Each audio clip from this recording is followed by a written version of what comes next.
유형자산에 이어 유형자산과 관련된 부채의 인식 내용입니다.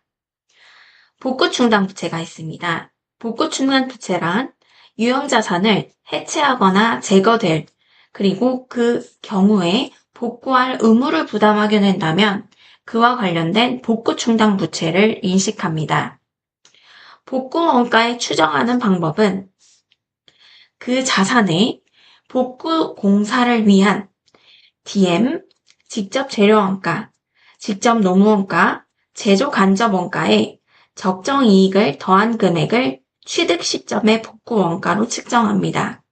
그리고 그 금액에 대해서 실제 복구하는 시점의 인플레이션 효과를 고려하여 시장 위험 프리미엄을 모두 고려한 금액이 시장 위험이 조정된 미래 현금 흐름입니다. 해당 미래 현금 흐름을 현재 가치로 할인하여 최초 원가로 처리합니다. 회계 처리는 유형자산을 취득할 때 유형자산의 취득 현금을 대변해 복구충당 부채를 현재 가치 금액 순액으로 대변해 인식하여 그 금액 합계를 유형자산으로 인식합니다. 보고기간 말마다 감가상각비와 이자 비용을 각각 인식합니다. 이자 비용을 인식해야 한다는 점에 주의하세요.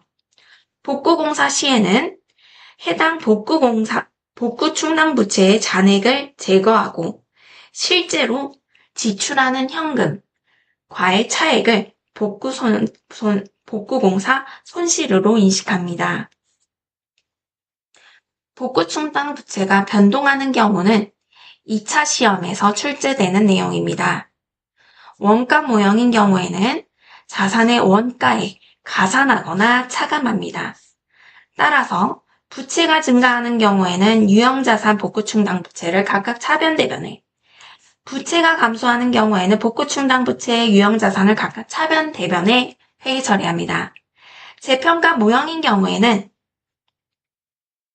부채가 증가하는 경우에는 재평가 잉여금의 감소로 처리하고 그 금액이 더 남아있다면 재평가 손실으로 인식합니다.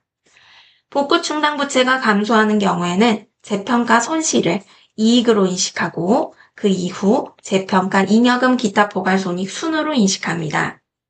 부채의 증가, 부채의 감소, 재평가 잉여금과 재평가 손실, 재평가 손실과 재평가 잉여금 순으로 각각 인식한다는 것을 기억하세요.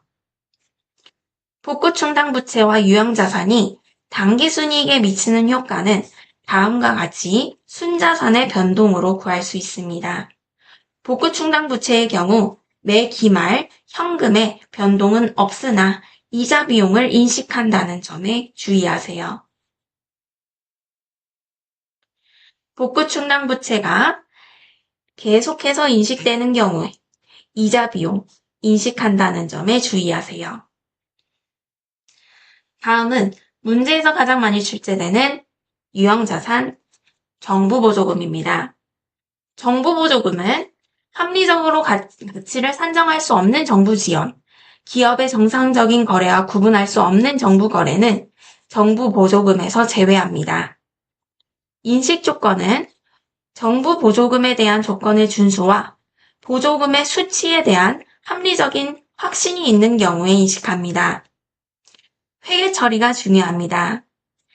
대응 논리는 관련 원가를 비용으로 인식하는 기간에 걸쳐서 당기손익으로 인식한다는 수익 접근법임을 기억하세요. 두 가지가 있음을 암기하세요. 자산 관련 보조금, 수익 관련 보조금이 있습니다. 자산 관련 보조금을 인식하는 방법은 해당 감가상각비를 비용으로 처리하고 그 비용과 상기하여 정부 보조금을 수익으로 처리하는 방식입니다.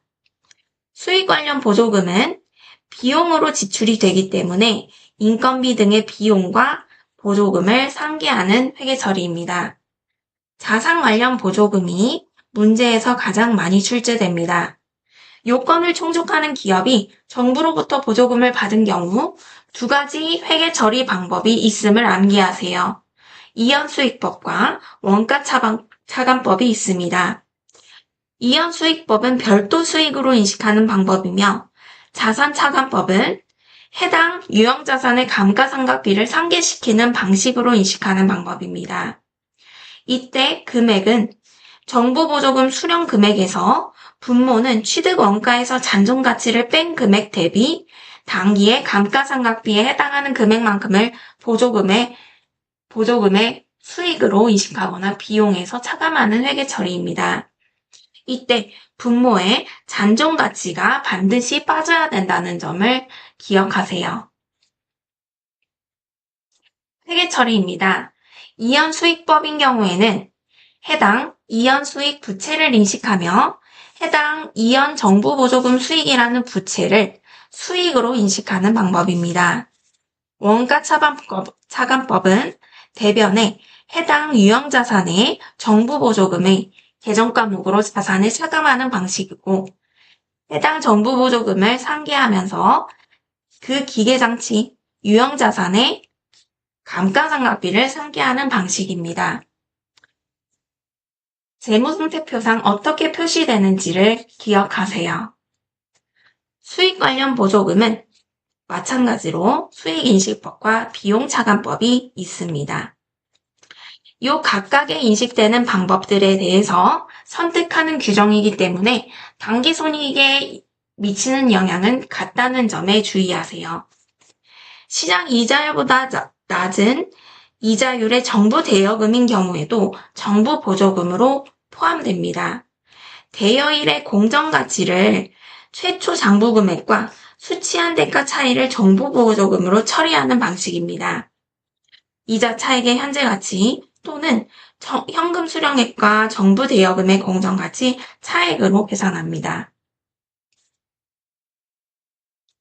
정부 차입금의 경우에는 매 기말마다 이자 비용이 인식된다는 점에 주의하세요. 이연수익법과 원가차감법 두 가지 방식 모두 당기손익에 미치는 영향은 각각의 영향이 같습니다. 정부보조금의 상환입니다. 요건 등을 충족하지 못해서 상환 의무가 발생한 정부보조금은 소급하여 회계 처리하지 않고 회계 추정의 변경으로 처리합니다. 수익 관련 보조금은 상환과 관련 있는 이연수익과 우선 상계하고 초과하는 금액은 당기손익으로 처리합니다. 자산 관련 보조금은 현재까지 인식해야 하는 감가상각비를 비용으로 처리하는 방법입니다. 복구보조금과 유형자산이 당기순이익에 미치는 영향을 구하기 위해서는 가장 빠른 방법은 정부보조금을 자산에서 차감하여 회계 처리한다는 것을 가정하고 순자산법으로 인식하는 방법입니다. 순자산 변동이 유형자산 그리고 정부보조금이 총포괄이익에 미치는 효과와 같습니다.